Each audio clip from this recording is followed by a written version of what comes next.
بسم اللہ الرحمن الرحیم۔ السلام علیکم۔ وائس اسٹوریز بائی علینا کے محترم سامعین، میں علینا خان آپ کو اپنے چینل میں ویلکم کرتی ہوں۔ آپ سب سے گزارش ہے کہ چینل کو لائک اور سبسکرائب کر لیں اور گھنٹی کے بٹن کو دبا لیں تاکہ ہر نئی آنے والی ویڈیو آپ کو فوراً مل سکے۔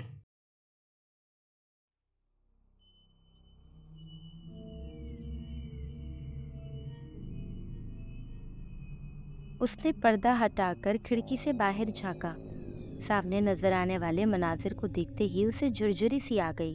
چاند کی ہلکی سی روشنی میں رہائشی علاقے میں موجود ایک پلاٹ پر قائم وہ چھوٹا سا قبرستان بہت عجیب لگ رہا تھا۔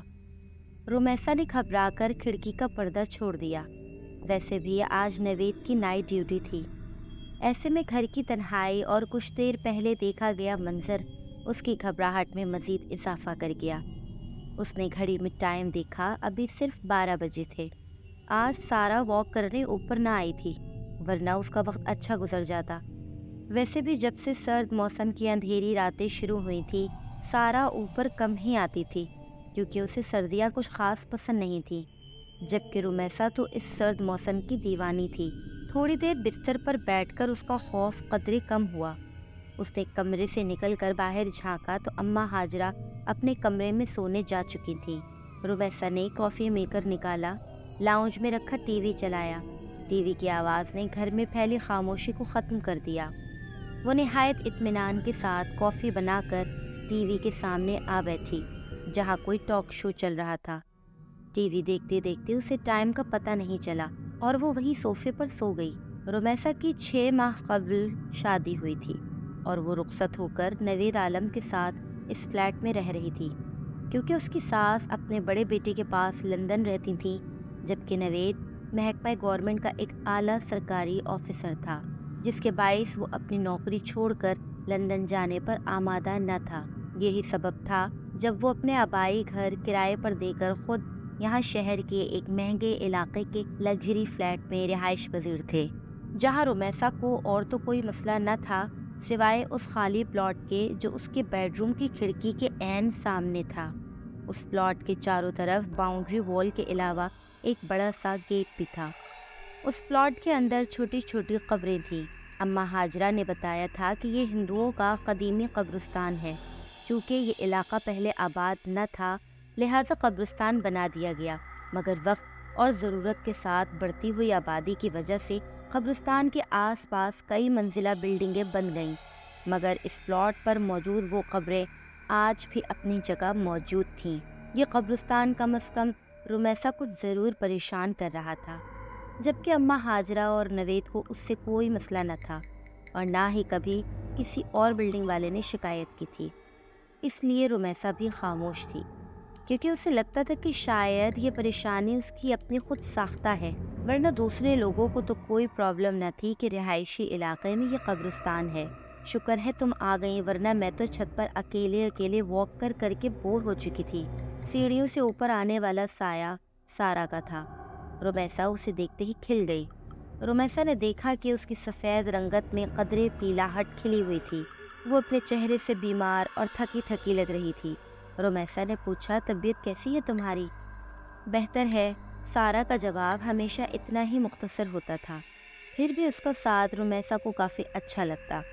وہ کافی کم گوسی لڑکی جو شاید فرسٹ فلور کے کسی اپارٹمنٹ کی رہائشی تھی، یہاں شفٹ ہونے کے بعد پہلے دن رومیسا اوپر واک کرنے آئی تو وہاں سارا پہلے ہی موجود تھی۔ دبلی پتلی سی یہ لڑکی رومیسا کو دوستی کے لیے اچھی لگی، مگر ان دونوں کی دوستی صرف چھت تک ہی محدود تھی۔ نہ کبھی سارا نے اسے اپنے گھر آنے کی دعوت دی اور نہ رومیسا اسے اپنے ساتھ نیچے لے کر گئی۔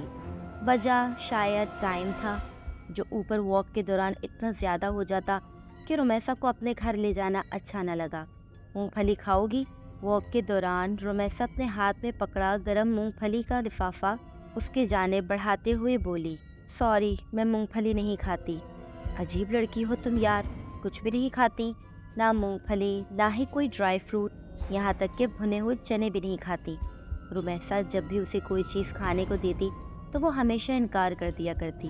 کبھی کبھی رومیسا کو احساس ہوتا کہ سارا شاید ہندو ہے، اس لیے کسی مسلمان کے ہاتھ کا نہیں کھاتی۔ اس نے اتنے ماہ میں آج تک سارا سے کبھی اس کی مذہب کے متعلق نہ پوچھا تھا کیونکہ اسے اچھا نہ لگتا تھا، حالانکہ کئی بار اس کا دل چاہا کہ وہ اس سے اس قبرستان کے بارے میں پوچھے جو اس کے گھر کے قریب ہی تھا۔ پھر یہ سوچ کر کہ کہیں اسے کوئی بات بری نہ لگ جائے وہ خاموش ہو جاتی۔ اچانک کالے رنگ کا بڑا سا بلّا ان کے سامنے آ کھڑا ہوا، جو اپنی گہری نیلی آنکھوں سے ان کی جانب ایسے گھور رہا تھا کہ وہ دونوں خوف زدہ ہو گئیں، جبکہ سارا تو ویسے بھی بلیوں سے ڈرتی تھی، جس کا عملی مظاہرہ کئی بار رمیسا دیکھ چکی تھی۔ یہ کہاں سے آ گیا؟ وہ ٹوٹا پھوٹا جملہ ادا کرتی رمیسا کے پیچھے چھپ گئی۔ رمیسا نے چپل اتار کر بلے کی جانب پھینکی، وہ فوراً پیچھے کی جانب بھاگ گیا۔ اس کے بھاگتے ہی سارا نے سیڑھیوں کی جانب دوڑ لگا دی۔ رمیسا نے پیچھے جا کر اسے روکنے کی کوشش کی، مگر وہ سیڑھیاں اترتے ہی ایسے غائب ہوئی کہ رمیسا کو اندھیرے میں نظر ہی نہ آئی۔ سارا کی اس طرح خوفزدہ ہو کر بھاگنے میں وہ دل ہی دل میں ہنس دی اور نیچے اتر آئی۔ جانے کیوں آج رمیسا کا دل چاہا وہ سارا سے اس کی ذاتی زندگی کے متعلق کوئی سوال کرے۔ شاید لاشعوری طور پر اس کے اندر یہ خواہش جاگ رہی تھی کہ وہ جانے کہ سارا کون ہے۔ 4 ماہ سے ان کی ملاقات تقریباً روز ہی چھت پر اس طرح ہوتی، مگر وہ یہ نہ جانتی تھی کہ سارا اس بلڈنگ کے کون سے فلور پر رہتی ہے، وہ کیا کرتی ہے، شادی شدہ ہے یا نہیں۔ یہ سوچ کر اس نے آج اپنی گفتگو کا آغاز سارا کی ذاتی زندگی کا ارادہ کرتے ہوئے کیا۔ پہلا سوال پوچھا، تمہارے گھر میں اور کون کون ہوتا ہے؟ مطلب؟ چلتے چلتے رک کر سارا نے حیرت سے کچھ اس طرح رمیسا کو دیکھا کہ وہ بھی تھوڑا سا گڑبڑا گئی۔ مطلب ہے کہ تم اکیلی رہتی ہو؟ تم شادی شدہ ہو یا نہیں؟ اس کے سارے جملے کا ایک لفظ میں جواب دے کر وہ اس طرح آگے کی طرف بڑھی کہ اس سے مزید کچھ پوچھنے کی خواہش رمیسا کے اندر ہی دم توڑ گئی۔ سارا بولی، میں فرسٹ فلور فلیٹ نمبر 103 میں رہتی ہوں۔ رمیسا کے خاموش ہوتے ہی شاید سارا کو اپنی غلطی کا احساس ہو گیا تھا، اس لیے وہ پلٹ کر اس کی جانب آتے ہوئے آہستہ سے بولی کہ اچانک اسی ٹائم آسمان پر زور سے بجلی چمکی، ساتھ ہی بادل کے گڑگڑانے کی آواز۔ جیسے ہی سارا نے سنی وہ بچوں کی طرح گھبرا گئی۔ رمیسا نے دیکھا خوف سے اس کی رنگت زرد پڑ گئی تھی۔ وہ بولی، مجھے بارش بالکل اچھی نہیں لگتی، بہت ڈر لگتا ہے۔ بارش میں بھیگنے سے ایسا محسوس ہوتا ہے جیسے میرا سارا جسم جل رہا ہے۔ پانی کی بوندیں مجھے آگ کی طرح محسوس ہوتی ہیں۔ آپ کو پتہ ہے آگ میں جلنا کتنا ہولناک ہوتا ہے؟ اس کا تصور ہی میرے سارے جسم میں کپ کپی طاری کر دیتا ہے۔ آج پہلی بار رمیسا نے اس کو اتنا بولتے سنا تھا، مگر وہ کیا کہہ رہی تھی رمیسا بالکل سمجھ نہ پائی۔ اس کی زبان سے نکلنے والے بے ربط جملے، کبھی کبھی تو رمیسا کو ایسا محسوس ہوتا جیسے وہ پاگل ہے۔ جیتے جی خود کو آگ میں جلتے دیکھنا، خوبصورت جسم کا آگ کی شعلوں کی نظر ہو جانا، کبھی دیکھا ہے آپ نے؟ اسی پل بادل ایک بار پھر سے گرجے۔ سارا اس کا جواب سنے بغیر سیڑھیوں کی جانب بھاگی، جبکہ پیچھے کھڑی رمیسا میں اتنی ہمت نہ ہوئی کہ آواز دے کر وہ سارا کو روک سکے۔ 1 ہفتے سے زیادہ ہو گیا تھا سارا چھت پر نہ آئی تھی۔ ویسے بھی پچھلے ہفتے سے بارشیں ہو رہی تھیں، چونکہ وہ اور بہت ساری چیزوں کی طرح بارش سے بھی ڈرتی تھی، اس لیے وہ شاید اوپر نہ آئی ہو۔ مگر اب 2 دن سے بارش بالکل ختم ہو گئی تھی، پھر بھی وہ اوپر نہ آئی۔ جب شام میں نوید کے ساتھ باہر جاتے ہوئے اس نے بے اختیار رک کر فلیٹ نمبر 103 پر نظر ڈالی، جہاں بڑا سا تالا اندھیرے میں بھی نظر آ رہا تھا، اس کا مطلب یہ ہوا کہ وہ کہیں گئی ہوئی ہے۔ یہ سوچ کر وہ نیچے اتر گئی اور پھر گاڑی میں بیٹھتے ہوئے اس نے پہلی بار نوید سے سارا کا ذکر کیا۔ کیا وہ لڑکی ہندو ہے؟ میں نے کبھی پوچھا نہیں، مگر شاید وہ فلیٹ نمبر 103 میں رہتی ہے، وہ کافی دنوں سے اوپر نہیں آئی۔ Flat number 103؟ نوید نے حیرت سے دہرایا۔ تمہیں شاید غلط فہمی ہوئی ہے، کیونکہ وہاں تو کوئی بھی نہیں رہتا۔ وہ فلیٹ ایک لمبے عرصے سے خالی ہے۔ اچھا، پھر ہو سکتا ہے کہ مجھے سننے میں غلطی ہوئی ہو۔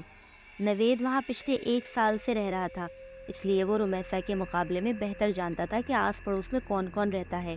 اور پھر گھر واپس آتے ہی وہ اماں ہاجرہ سے سارا کے متعلق پوچھ بیٹھی۔ پتہ نہیں بیٹا، میں تو گھر سے صرف سودا لینے کے لیے باہر جاتی ہوں، اور آس پڑوس میں میری کسی سے ایسی دوستی کہاں جو میں کسی کے بارے میں کچھ جان سکوں۔ ان کا جواب بالکل درست تھا، وہ تو سارا دن گھر میں ہی رہتی تھی۔ رمیسا کی سمجھ میں نہ آیا کہ وہ سارا کے متعلق کس سے پوچھے۔ پھر سوچا ہو سکتا ہے کہ 1-2 دن تک وہ خود ہی اوپر آ جائے۔ مگر ایسا بھی نہ ہوا۔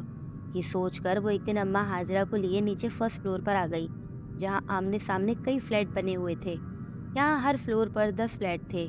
فرسٹ فلور کے 103 فلیٹ کے علاوہ تقریباً سب میں ہی لوگ آباد تھے۔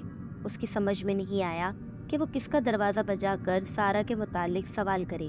کچھ دیر وہ کھڑی سوچتی رہی، پھر نیچے اتر کر مین گیٹ کی جانب آ گئی، جہاں موجود سیکیورٹی گارڈ اچھی طرح پہچانتا تھا۔ جیسے ہی رمیسا اس کے ساتھ جا کھڑی ہوئی، وہ جلدی سے اٹھتے ہوئے بولا، السلام علیکم باجی، خیریت ہے؟ وہ بولی، دراصل مجھے ایک لڑکی کے بارے میں جاننا تھا۔ لڑکی کے بارے میں؟ عبدل نے حیرت سے اسے پہلے دیکھا اور پھر اماں ہاجرہ کو۔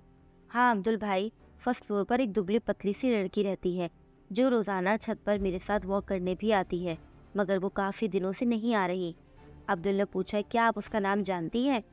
ہاں، اس کا نام سارا ہے، گوری سی ہے، بہت لمبے بال ہیں۔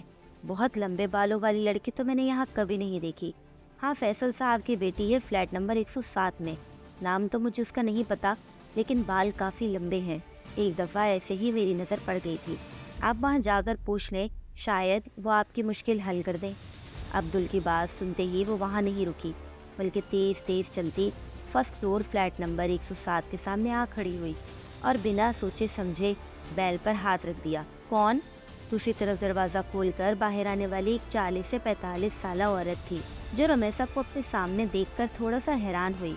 السلام علیکم، جی میں مسز نوید ہوں، اسی بلڈنگ کے 3rd فلور پر میری رہائش ہے، مجھے دراصل سارا سے ملنا ہے۔ تیز تیز بولتے ہوئے اس نے جلدی سے اپنا مدعا بیان کیا۔ اسے ایسا محسوس ہو رہا تھا جیسے اگلی ہی پل اس کی خواہش کے عین مطابق سارا اس کے سامنے آ جائے گی۔ کون سارا؟ جواب اس کی توقع کے خلاف تھا۔ اب رمیسا کی سمجھ میں نہ آیا کہ وہ کیا کہے۔ ایک 16-17 سالہ لڑکی اس عورت کے قریب آ کھڑی ہوئی۔ رمیسا نے دیکھا اس کے لمبے سیاہ بال کمر سے نیچے جھول رہے تھے، مگر ظاہر ہے وہ سارا نہیں تھی۔ مایوسی کے ساتھ ساتھ وہ شرمندہ بھی ہوئی۔ سوری، دراصل مجھے لگا شاید سارا اسی فلیٹ میں رہتی ہے۔ نہیں، اس فلیٹ میں تو نہیں، یہاں تو میں اور میری اکلوتی بیٹی رہتے ہیں، جبکہ میرا خیال ہے کیا ہمارے فلور پر سارا نامی کوئی لڑکی نہیں رہتی۔ دراصل مجھے اس نے اپنے فلیٹ کا نمبر 103 بتایا تھا، تو انہوں نے بولا 103 تو پچھلے کئی سالوں سے خالی پڑا ہے۔ بہت سال پہلے یہاں ایک فیملی آباد تھی، پھر ان کے ساتھ ایک ایسا حادثہ ہوا کہ وہ لوگ یہ گھر چھوڑ کر چلے گئے، دوبارہ یہاں کوئی نہیں آیا۔ دروازے پر کھڑے کھڑے اس خاتون نے رمیسا کو تفصیل بتانا شروع کر دی۔ نہ چاہتے ہوئے بھی رمیسا پوچھ بیٹھی، کون سا حادثہ؟ وہ خاتون بولی، سنا ہے ان کی جوان بیٹی کہیں اچانک غائب ہو گئی تھی، بہت تلاش کیا مگر وہ نہ ملی۔ شاید بدنامی سے بچنے کے لیے اس کے ماں باپ یہ گھر چھوڑ کر چلے گئے، لیکن ان کے جانے کے کچھ دنوں بعد فلیٹ سے اٹھنے والی بدبو نے سب کو اپنی طرف متوجہ کر لیا۔ جب پولیس تالا توڑ کر اندر داخل ہوئی تو ایک نوجوان لڑکی کی تعفن شدہ لاش پڑی تھی۔ اس کی بدبو نے پورے محلے کو اپنی لپیٹ میں لیا ہوا تھا۔ بولتے بولتے وہ خاتون ایک پل کے لیے خاموش ہو گئیں۔ رمیسا نے پلٹ کر فلیٹ نمبر 103 کے دروازے پر نظر ڈالی، مگر لڑکی تو غائب ہوئی تھی، پھر لاش گھر سے کیسے ملی؟ رمیسا نے حیرت سے سوال کیا۔ یہی بات تو آج تک کسی کی سمجھ میں نہیں آئی کہ آخر وہ مرد عورت کون تھے۔ کیا واقعی وہ اس لڑکی کے ماں باپ تھے جو اپنی بیٹی کی لاش کو اس طرح فلیٹ میں چھوڑ کر بھاگ گئے؟ پولیس کا خیال تھا شاید وہ لڑکی واپس آ گئی تھی، جس سے اس کے باپ نے غیرت کے نام پر قتل کر دیا اور لاش کو گھر میں چھوڑ کر بھاگ گئے۔ اف، اس قدر صفاقی! رمیسا نے خوف سے جھرجھری دی۔ ہاں، یہی وجہ ہے کہ یہ فلیٹ دوبارہ آباد نہیں ہوا۔ قاتل اسے ویران کر کے نکل گئے اور پھر چاہنے کے باوجود کوئی اسے آباد نہ کر سکا۔ ایک خوف اور ڈر اس فلیٹ کے حوالے سے ایسا لوگوں میں اجاگر ہوا کہ شاید ابھی تک دور نہیں ہوا۔ ارے میں یہاں کھڑے کھڑے ہی سب باتیں کر رہی ہوں، آپ اندر تو آئیں۔ شاید اس عورت کو احساس ہو گیا تھا کہ پچھلے آدھے گھنٹے سے وہ رمیسا کے ساتھ دروازے پر ہی کھڑی تھی۔ نہیں شکریہ، اب میں جاؤں گی، میرے شوہر کے گھر آنے کا وقت ہو گیا ہے۔ معذرت کرتی رمیسا اوپر آ گئی، اور پھر کئی دن لگ گئے رمیسا کو وہ کہانی بھلانے میں جس کے مطابق فلیٹ سے جوان لڑکی کی بدبو والی لاش ملی تھی، اور شاید اس کو اس طرح مارنے میں سگے باپ کا بھی ہاتھ تھا۔ دنیا اتنی ظالم ہوتی ہے، یہ بات اسے چند گھنٹے پہلے ہی پتہ چلی، جسے وہ آنے والے کئی دنوں تک سوچ سوچ کر بے حال ہوتی رہی۔ رمیسا فلیٹ نمبر 103 کا حادثہ چند ہی دنوں میں بالکل فراموش کر بیٹھی، مگر سارا کی تلاش اس کے وجود کے اندر کہیں انتظار کر رہی تھی۔ کہ شاید کبھی زندگی میں اس سے سارا دوبارہ ملے۔ یہی وجہ تھی کہ وہ بلڈنگ میں آنے جانے والی ہر لڑکی کو غور سے دیکھتی۔ کبھی جو کسی ڈپارٹمنٹل اسٹور میں جانا ہوتا تو اس کی متلاشی نگاہیں سارا کو کھوجتی رہتی۔ سڑک سے گزرنے والی ہر لڑکی میں وہ سارا کو تلاشتی، مگر سارا نہ جانے کہاں گم ہو گئی تھی، جو ہر بار رمیسا کی تلاش کو ناکامی کا منہ دیکھنا پڑتا۔ اس کی تلاش کی لگن سارا کے ساتھ اتنی سچی تھی کہ ایک دن وہ اس میں کامیاب ہو گئی، مگر ایسی کامیابی جس کے بعد کئی سالوں رمیسا کا دل یہ سوچ کر کانپتا رہا کہ اس نے سارا کی تلاش کی اتنی کوشش آخر کی ہی کیوں۔ وہ جاتی سردیوں کی ایک شام تھی۔ اماں ہاجرہ کو صبح سے ہی نزلہ زکام نے جکڑ رکھا تھا، جس کے باعث وہ اپنی چارپائی پر رضائی اوڑھے پڑی تھی۔ نوید عالم آفس کے کسی کام کے سلسلے میں کل کوئٹہ گیا ہوا تھا اور اس تنہائی میں رمیسا کا دل بے حد گھبرا رہا تھا۔ 2 گھنٹے اس نے لاہور اپنی امی جان اور بہن سے بات کی، پھر جیسے ہی فون بند کیا اسے ایسا محسوس ہوا جیسے کوئی بیرون دروازے کے پاس سے گزر کر اوپر جانے والی سیڑھیوں کی جانب بڑھا ہے۔ اس کا اندرونی لکڑی کا دروازہ کھلا تھا، جبکہ اس کے باہر موجود گرل کو وہ ہمیشہ اندر سے لاک رکھتی تھی۔ تنہائی میں ابھرنے والے تجسس کے ہاتھوں مجبور ہو کر اس نے گرل کے باہر جھانکا۔ ایک بہت لمبے بالوں والی لڑکی تیز تیز اوپر سیڑھیاں چڑھتی جا رہی تھی۔ رمیسا کو لگا وہ سارا ہے۔ وہ جلدی سے اپنا دوپٹہ اوڑھے اس لڑکی کے پیچھے لپکی، مگر وہ تو اوپر جا کر غائب ہو چکی تھی۔ رمیسا تیزی سے سیڑھیاں چڑھتی اوپر آئی۔ سر شام ہی چھت پر اندھیرا چھایا ہوا تھا۔ آخری سیڑھی پر قدم رکھ کر رمیسا نے جیسے ہی سیڑھی کے قریب موجود بلب آن کیا، اس کی روشنی پوری چھت پر پھیل گئی۔ سارا، سارا! اوپر چڑھتے اس نے آواز لگائی۔ اس کی آواز پر کسی نے کوئی جواب نہیں دیا۔ رمیسا نے تھوڑا مزید آگے بڑھ کر دیکھا۔ چاروں طرف ایک ہوکا عالم تھا۔ چھت بالکل خالی پڑی تھی۔ وہ ایک دم گھبرا کر واپس پلٹی تو اس کا پاؤں اس کالے بلے سے ٹکرا گیا جو ہمیشہ سارا کو خوفزدہ کر دیتا تھا۔ بلے نے بلبلا کر رمیسا کی جانب دیکھا۔ اس کی چمکتی موٹی کانچ جیسی آنکھوں میں جانے کیا تھا کہ رمیسا خوفزدہ ہو کر نیچے بھاگی۔ کانپتے ہاتھوں سے گرل کا لاک کھولا تو سامنے ہی اماں ہاجرہ کھڑی تھیں۔ بیٹا تم کہاں چلی گئی تھی؟ نوید کا فون آیا تھا، تمہاری خیریت پوچھ رہا تھا، اسے فون کر کے جواب دے دو۔ بات کرتے کرتے اماں ہاجرہ کو احساس ہوا کہ رمیسا کچھ گھبرائی ہوئی ہے۔ کیا بات ہے بیٹا، سب خیر تو ہے؟ جواباً رمیسا نے کچھ دیر قبل والا سارا واقعہ سنا دیا، جسے سنتے ہی اماں ہاجرہ نے اس کی طرف دیکھتے ہوئے کہا، میری بات مانو تو بیٹا اس لڑکی کو بھول جاؤ، کیونکہ مجھے ایسا محسوس ہو رہا ہے جیسے تم نے اسے اپنے حواسوں پر پوری طرح سوار کر لیا ہے۔ وہ تمہارے خیالوں سے نکل کر ایک شکل میں ڈھل گئی ہے جو تمہیں ہر وقت یہاں وہاں دکھائی دے رہی ہے۔ میرا خیال ہے اماں آپ درست کہہ رہی ہیں، رمیسا نے ایک گہرا سانس لیتے ہوئے کہا۔ مجھے شاید وہم ہوا تھا کہ کوئی اوپر گیا ہے، بلا وجہ ہی اوپر بھاگی، شاید دماغ خراب ہو گیا ہے، اور رات کے کھانے تک وہ شام کا واقعہ بالکل بھول چکی تھی۔ کھانا کھا کر اس نے نوید سے فون پر بات کی، پھر کافی بنا کر ٹی وی کے سامنے آ بیٹھی۔ جب اسی پل باہر ہلکی ہلکی بارش شروع ہو گئی، رمیسا کافی کا کپ لے کر اپنے کمرے میں موجود کھڑکی کے سامنے آ گئی۔ ابھی اس نے پردہ ہٹا کر باہر دیکھا ہی تھا کہ اسے محسوس ہوا سامنے قبرستان کے بیچوں بیچ کوئی کھڑا ہے۔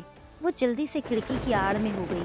شاید کوئی چور یا ڈاکو تھا، یا پھر کوئی غریب کچرا چننے والا بچہ جو شاید بارش سے پناہ لینے کے لیے رات کے اس پل قبرستان میں داخل ہوا تھا۔ ایسے ہی وقت گزاری کے طور پر رمیسا اسے دیکھ رہی تھی جب وہ سایہ آہستہ آہستہ چلتا ہوا قبرستان سے باہر نکل آیا۔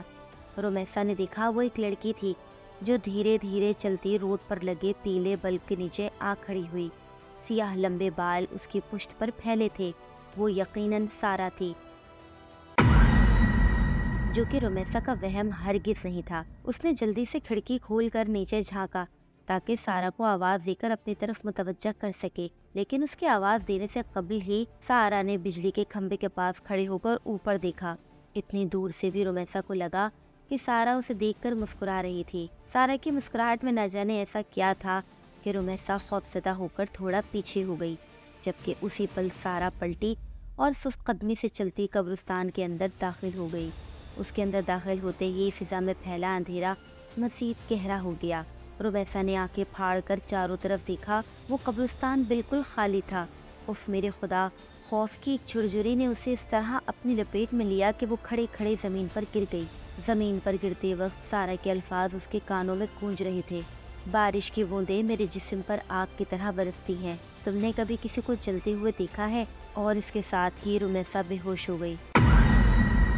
جب اسے ہوش آیا تو اماں ہاجرہ اور نوید عالم دونوں اسپتال میں اس کے پاس تھے۔ بقول نوید کے رمیسا 1 ہفتے بعد ہوش میں آئی تھی۔ وہ کیوں بے ہوش ہوئی تھی وہ یہ چاہ کر بھی کسی کو نہ بتا سکی، مگر اس کی حالت کے پیش نظر بغیر اس کے کہے نوید نے اپنا گھر تبدیل کر لیا اور زندگی میں دوبارہ وہ کبھی اس طرف نہ گئی جہاں آخری بار اس نے سارا کو دیکھا تھا۔ سارا کون تھی، کہاں رہتی تھی، یہ سب جاننے کی خواہش دم توڑ گئی تھی، یا شاید وہ جان گئی تھی کہ سارا کی اصل حقیقت کیا ہے۔